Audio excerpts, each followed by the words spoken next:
नमस्कार, मैं हूं सुमित आजाद और एक बार फिर से स्वागत है आपका ग्लोबी न्यूज़ में।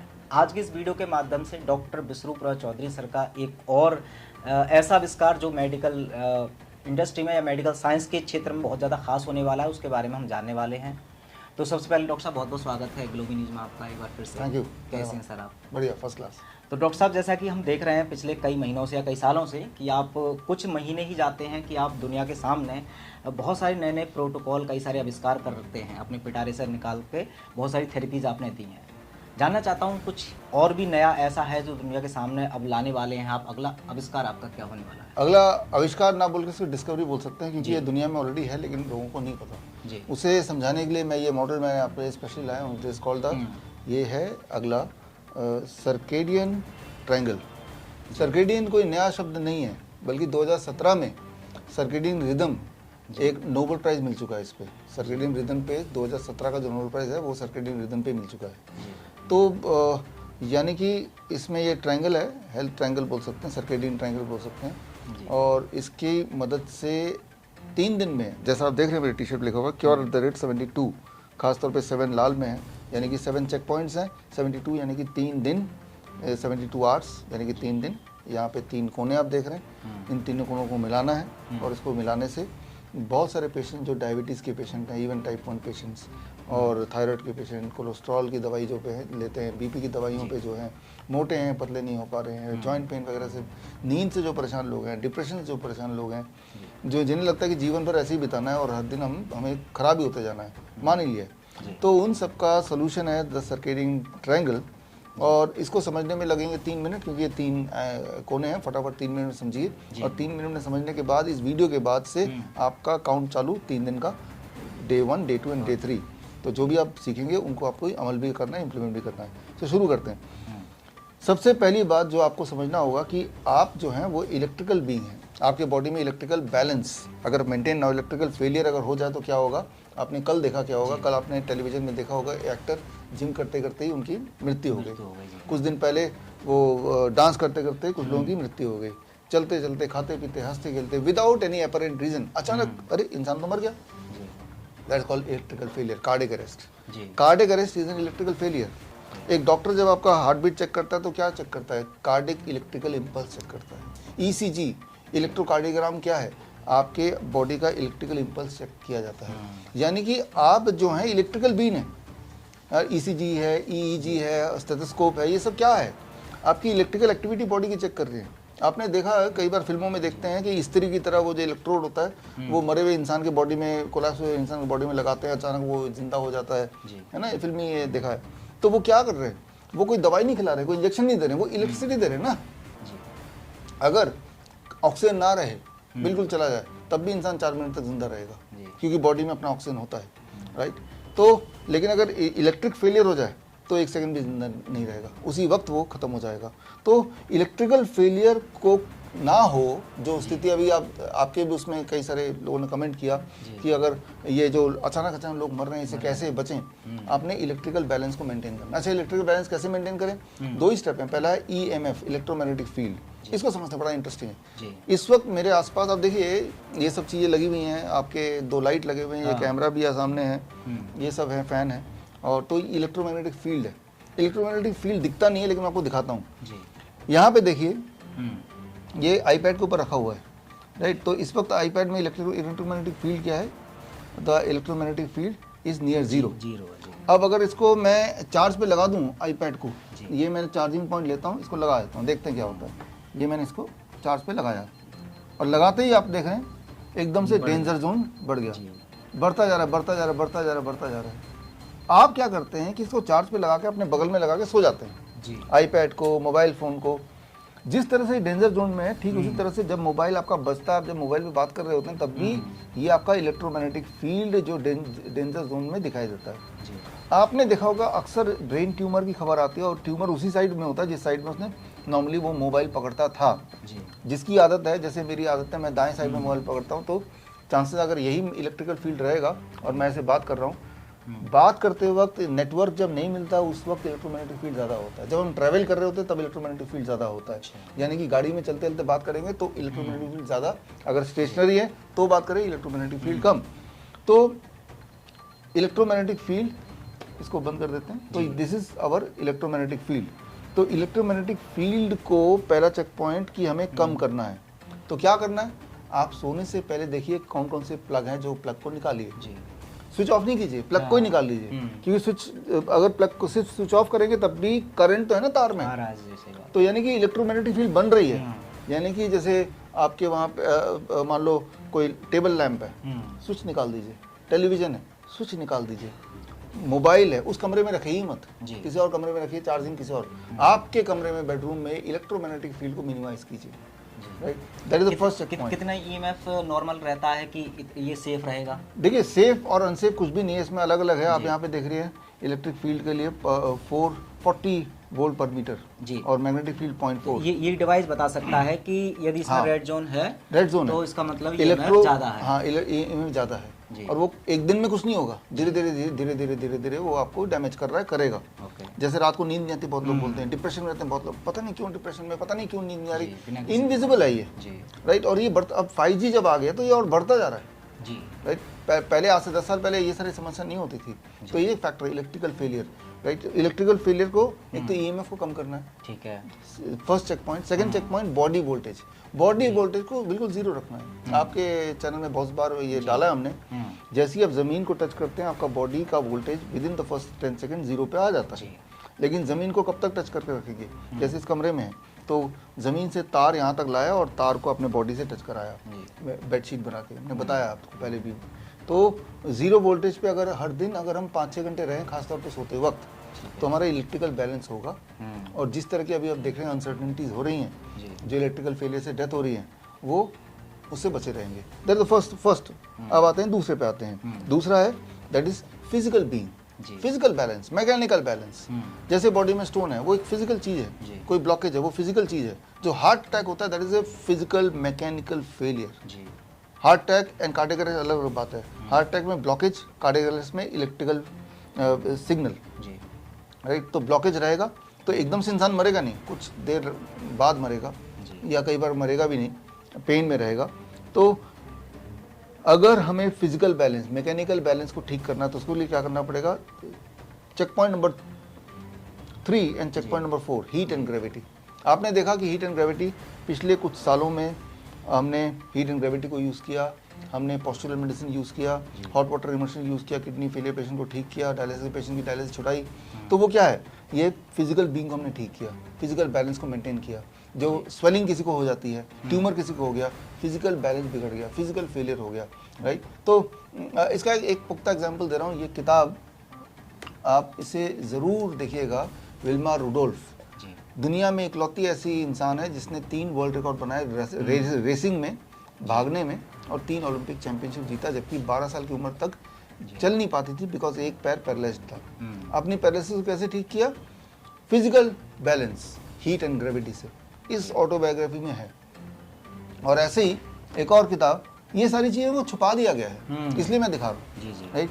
ये सिस्टर केनी, एलिजाबेथ केनी, इन्होंने यही फिजिकल बीइंग जो मैं बता रहा हूँ, हीट एंड ग्रेविटी, जो हॉट वाटर इमर्शन हम हिम्स हॉस्पिटल में करते हैं, हिम्स डेराबस्सी में, हिम्स प्रीमियर में, हिम्स जयपुर, जोधपुर, जो करते हैं, इससे हज़ारों बच्चों के पोलियो एंड पैरालिसिस इन्होंने ठीक किया। यानी कि अगर किसी के दिमाग में पोलियो ठीक नहीं हो सकता, पैरालिसिस ठीक नहीं हो सकता, तो वो झूठ बात है। वो ठीक नहीं हो सकता अगर आपने हीट एंड ग्रेविटी नहीं यूज़ किया तो दवाइयाँ ही देते हैं, दवाइयों में हीट एंड ग्रेविटी का कोई रोल नहीं है। तो ये दूसरा जो डायमेंशन है that is a postural medicine, that is a physical being को बैलेंस करना है। उसको बैलेंस कर लेंगे तो ट्यूमर है, स्टोन है, ब्लॉकेजेस हैं, ये पैरालिसिस हैं, ये सारी चीज़ों को हम एड्रेस कर रहे हैं। अब आता है फाइनल, तीसरा है that is chemical being, chemical balance. Chemical failure क्या होता है? जैसे diabetes is chemical failure, hypertension chemical failure, thyroid chemical failure, right, hormonal imbalance, nutrition imbalance. तो आपने पिछले 10 सालों में देखा कि DIP डाइट को यूज़ किया, लोगों के ब्लड शुगर नॉर्मल होने लगे, ब्लड प्रेशर नॉर्मल होने लगे। तो वो क्या कर रहे थे? एक्चुअली अपना केमिकल बैलेंस को वापस ले आ रहे थे। तो लिविंग फूड यानी कि DIP डाइट, लिविंग वाटर। आपने देखा अभी थे आप सितंबर में कि हमने ये किताब भी लॉन्च की, क्योर फॉर ब्लड डिसऑर्डर। तो जो थैलेसीमिया के पेशेंट, ऐसे बच्चे जो सालों साल तक हर हफ्ते या महीने में 1 बार 2 बार ब्लड ट्रांसफ्यूज कराते थे जिंदा रहने के लिए, अब कई महीने से उनका ब्लड ट्रांसफ्यूजन बंद है। उन्होंने क्या किया? सिर्फ एक इम्पॉर्टेंट बात, लिविंग वाटर। ये 3 मटके सिस्टम वाला पानी पीना शुरू कर दिया, तो उन्होंने अपना केमिकल बैलेंस कर दिया, वो ठीक होने लगे। तो दैट इज केमिकल बैलेंस। तो 5वां जो चेक पॉइंट है वो लिविंग फूड एंड 6वां चेक पॉइंट है लिविंग वाटर। ये 6 चेक पॉइंट को एक कड़ी में जोड़ना, that is a circadian triangle. मान लो एक ऑर्केस्ट्रा में बांसुरी वाला भी है, तबला वाला भी है, गिटार वाला भी है, तीनों अच्छा बजा रहे हैं, लेकिन तीनों में आपस में कोऑर्डिनेशन ना हो, हार्मनी ना हो, तालमेल ना हो, तो वो नॉइज लगेगा। तीनों का भी आपस में रिदम होना चाहिए, तभी जाके वो म्यूजिक लगेगा। तो हमारा बॉडी भी एक, मान लो ऑर्केस्ट्रा है, उसमें आपको म्यूजिक लाना है, हेल्थ लाना है, तो इन तीनों को आपस में बैलेंस करेंगे, उनका तीनों का रिदम जोड़ेंगे, जिसे सर्केडियन ट्रायंगल में बोल रहा हूँ। तो which will take about 3 days, 72 hours for most of the people, 7 check points and 73 days to balance the 7 check points. तो बस उससे क्या है कि आपकी बॉडी ही हार्मोन को बैलेंस कर लेगी, तो ये दवाइयाँ जो है ये छूटने लगेगा, आपके जो पेन सेंसेशन खत्म होने लगेगा, डिस्कम्फर्ट चले जाएंगे। You can prevent and cure the disease with this circadian triangle. और ये जितनी सारी बातें हैं, कोई नई बात नहीं बता रहा हूँ, ये अलग अलग तरीके से आपको बताता आया हूँ। अभी नया ये है कि इनको मिलाना है। सर्केडियन ट्रायंगल, आप नोबेल प्राइज विनिंग साइंस पढ़िए, राइट, 2017, तो आप जानेंगे कि जो अब दवाइयों पे जिंदा हैं, तो वो आपका एक मिथ है। आप उस जंजाल से, उस षड्यंत्र से बाहर निकल सकते हैं, अब भी बाहर निकल सकते हैं, वो भी 3 दिन में, for most of the people. So that is this circadian triangle. बिल्कुल। अच्छा डॉक्टर साहब, जैसे अभी आप जितने भी प्रोटोकॉल देते हैं, ये भी काफ़ी सुनने में बड़ा चमत्कारिक लग रहा है, लेकिन एक समस्या रहती है कि कहीं ना कहीं जो घर पर आपके प्रोटोकॉल का इस्तेमाल करना चाहते हैं, तो उनको कई सारी चैलेंजेस आते हैं, तो उनके तमाम मेरे पास भी प्रश्न आते हैं। ऐसी कोई व्यवस्था है कि खासकर इस वाले प्रोटोकॉल को कोई आपके ही सुपरविजन में लेना चाहे, कोई ऐसा प्रोग्राम आपने किया हो ताकि लोगों में जो चैलेंजेस आते हैं वो ना हो और डायरेक्टली आपके ही देखरेख में इसका लाभ ले पाए? देखिए, 2 बातें हैं। एक तो आप पेशेंटली आप सीखना चाहते हैं ताकि आप लोगों को सिखा पाएँ, आप लोगों का के लिए कर पाएँ। उसके लिए तो अभी हमारा जो ट्रेनिंग प्रोग्राम हमने लॉन्च किया, जो कि इसी महीने के अंत से शुरू होगा, that is 0 volt therapy training, online है, वो विश्वरूप.com/ZVT में जाके आप रजिस्टर कर सकते हैं। तो ये तो उनके लिए जो ऑनलाइन, वो मैं ही ट्रेनिंग दूंगा, तो मेरे सुपरविजन में हुआ, तो इसको सीखिए, तो उसमें हमको बहुत कुछ बताने को मिलेगा। ये तो हुई एक बात। दूसरा, पेशेंट्स जो सिर्फ अपने आप को ठीक करना चाहते हैं, किसी और को ठीक करने से कोई मतलब नहीं, सीखने से मतलब नहीं, they just want to get cured, वो भी हमारे सुपरविजन में रह के, तो 2, 3 और 4 3 दिन या 72 आवर्स का programme residential, that is Gurgaon में सेक्टर 42 में हिम्स प्रीमियर हॉस्पिटल में 3 दिन का प्रोग्राम हो रहा है, जहाँ पेशेंट आके रह सकते हैं। मेरे सुपरविजन में हमारी डॉक्टर्स की टीम है, MBBS MD हैं, BMS है, BHMS है, पूरी डॉक्टर की टीम की निगरानी में। सारा अपना जो मेडिकल हिस्ट्री आप पहले भेज देंगे हमें, उसको देख के हम ये आपका प्रोटोकॉल तय करेंगे, 3 दिन आप रहेंगे, तो हमारे सुपरविजन। ये जो प्रोग्राम मैं बोल रहा हूँ, ये वियतनाम में, मलेशिया में, वियतनाम में इसी महीने था, आपने भी जब ऑनलाइन किया था तो मैं वियतनाम में ही था, 120 पेशेंट थे, तो मलेशिया में फरवरी में होने वाला है। तो ये बाकी देशों में, बाकी जहाँ जहाँ हमारे हैं वहाँ बड़ा ही पॉपुलर है, लेकिन अब इसको हम भारत में लॉन्च कर रहे हैं, that is on 2nd, 3rd and 4th दिसंबर। और इस पहले बैच में मैं खुद भी आने की कोशिश करूँगा, कम से कम 1 दिन तो मैं रहने की कोशिश करूँगा विद द पेशेंट्स, क्योंकि जो लोग मुझसे मिलना चाहते हैं दे कैन मीट ऑल्सो। बिल्कुल। तो एक्चुअली में दर्शक यही प्रश्न मुझे पता है पूछने वाले हैं, क्योंकि आपने इनवाइट तो कर दिया कि हिम्स में इस तरह से कैंप लगाने वाले हैं आप, लेकिन ज़्यादातर लोग शिकायत करते हैं कि हम डॉक्टर साहब से मिलने के चक्कर में तो हम हिम्स जाते हैं, अलग भी आपके जितने भी हॉस्पिटल्स हैं, आप उनसे मिल नहीं पाते। तो क्या इस वाले कैंप में आप मतलब ये दावा करते हैं सच में कि आप पेशेंट से मिलेंगे, या फिर आपके केवल डॉक्टर्स होंगे, स्टाफ होगा, वही देखेगा? पहले बैच के में तीनों में से 1 दिन में मैं मिलूंगा, दैट आई कैन प्रॉमिस। ठीक है। और उसके बाद तो ये पहला बैच जो है ये गुड़गांव हिम्स प्रीमियर में होगा। उसके बाद धीरे धीरे जैसे जैसे लोगों की रिक्वायरमेंट होगी, हम बाकी हिम्स में, हिम्स जालंधर जो कि बड़ा अच्छा है, देश का सबसे पुराना आयुर्वेदिक हॉस्पिटल है, जिन्होंने अपने आप को हिम्स बनाया है, तो इस तरह से होगा। तब बेसिकली मैं ये बोलना चाह रहा हूँ आपको कि वहाँ भी जब आप आएंगे ना, तो हमारा फोकस सिर्फ एक ही रहेगा कि ना केवल आपको ठीक करें, ड्रग टेपरिंग करें, आपकी समस्याओं को ठीक कर दें, बल्कि आपको एक किट भी हम देंगे, ताकि सरप्राइज किट, जब आप घर जाएंगे तो तब कैसे करेंगे, और दोबारा अगर कुछ ऐसे इस तरह की दिक्कत आए तो क्या करेंगे, आपके पड़ोसियों को, दोस्तों को दिक्कत आए तब क्या करेंगे। मतलब you should not be dependent on me या फिर हमारे डॉक्टर्स या हमारे हॉस्पिटल। आप इंडिपेंडेंट हो जाएं, हम डॉक्टर्स के, हॉस्पिटल के, किसी के भी, जी। आप अपना डॉक्टर बने। तो हमारी कोशिश यही रहती है कि हम इस प्रकार आपको नॉलेज ट्रांसफ़र करें कि अगली बार उस सेम चीज़ के लिए आप खुद ही कर पाएँ बड़े अच्छी तरह से। तो दैट इज़ आवर इंटेंशन। हालांकि मैं सबसे मिलना चाहता हूं, लेकिन इस तरह के रिसर्च में बहुत ज़्यादा टाइम लगता है, और मुझे लगता है कि मिलने से ज़्यादा इम्पोर्टेंट है कि मैं कुछ दे पाऊँ जो आप खुद भी लाभ उठा पाएँ और उस लाभ को आगे तक भी पहुँचा पाएँ। बिल्कुल। तो हमारे ग्लोबी न्यूज़ के खासकर दर्शकों के लिए कोई आपका फाइनल मैसेज हो? एक मैसेज है जो बड़ा ही इंटरेस्टिंग है, मुझे लगता है कि आपको अच्छा लगेगा। It is called boiling frog syndrome. जी। आप पे फिट बैठता है ये, शायद फिट बैठता है, आप डिसाइड कीजिए, कमेंट में लिखिए कि फिट बैठता है कि नहीं।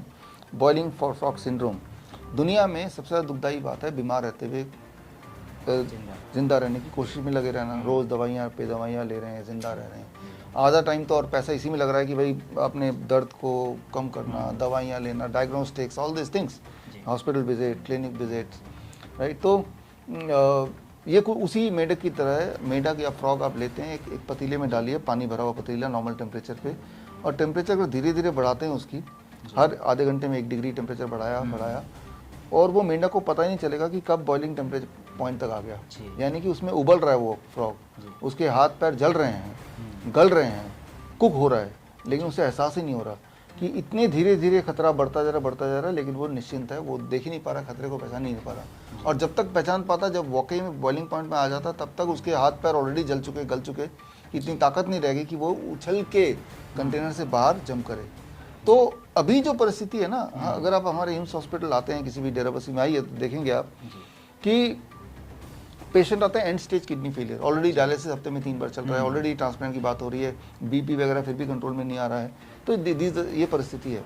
उन्हीं पेशेंट्स का जब मैं 10 साल पुराना, 15 साल पहले का जो मेडिकल रिकॉर्ड देखता हूँ, तब वो मेडिकल रिकॉर्ड यही था कि एक दवाई चल रही डायबिटीज़ की, एक बीपी की, एक थायराइड की, कोलेस्ट्रॉल की, थोड़ा मोटा हल्का फुल्का दर्द रहता है, बाकी नॉर्मल चल रहा है।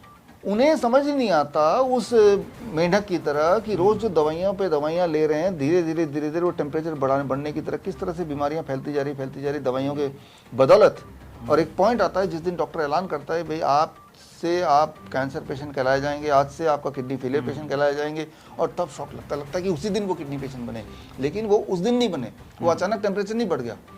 अगर एक मेंढक को लेके एक बहुत गर्म पानी में फेंक देंगे तो वो जंप करके बाहर निकल जाएगा, क्योंकि उसका एहसास है। लेकिन वो इतने धीरे धीरे वो खतरा बढ़ता है कि खतरे का एहसास ही नहीं होता। तो मेरा जो मैसेज है वो ये है कि आप वो बॉइलिंग फ्रॉग सिंड्रोम की तरह ग्रसित ना रहें। आप खतरे को पहचानें। अगर आप सोचते हैं कि सब लोग दवाइयाँ ले रहे हैं, मैं भी दवाई लूँगा, कोई दिक्कत नहीं है, और ये दवाइयों पे अगर निर्भर रह के चलेंगे तो अंत क्या होगा? अंत बहुत ही दुखदाई। हमारे हॉस्पिटल में आप आके देखेंगे, एक पेशेंट पूरे घर को नुकसान कर देता है। वो पेशेंट हफ्ते में 3 बार डायलिसिस में जा रहा है, 3 दिन तो गए उसके, और उसको लेके साथ में जा रहा है, उसकी भी जॉब गई, और 50,000 रुपये पर मंथ का कम से कम खर्चा वो भी गया, और अनगिनत पेन, डिस्कम्फर्ट, यानी कि जीवन की जो आखिरी कुछ साल हैं वो बहुत ही दुखदाई। वो दुख ना तो पेशेंट देख पाता, वो दुख ना तो उसके परिवार वाले देख पाते हैं। कई बार तो परिवार वाले प्रे करते हैं कि ये इनको भगवान ऊपर ही उठा ले, वो खुद भी प्रे करता है। तो भाई ऐसे ही क्या आपने गलती की जीवन में कि आखिरी के जो कुछ साल हैं वो आपको इतने दर्द में, और जितना पैसा आपने कमाया, आपने आपके परिवार वालों ने कमाया, उसको गंवा के तभी ऊपर जाना ज़रूरी है क्या? तो उस बॉइलिंग फ्रॉग की तरह वो तड़प के वो उबलते हुए पानी में मर जाता है, वो निकल नहीं पाता है, क्योंकि जब तक उसे रियलाइज़ होता है तब तक ऑलरेडी वो बॉयल हो रहा होता है ना।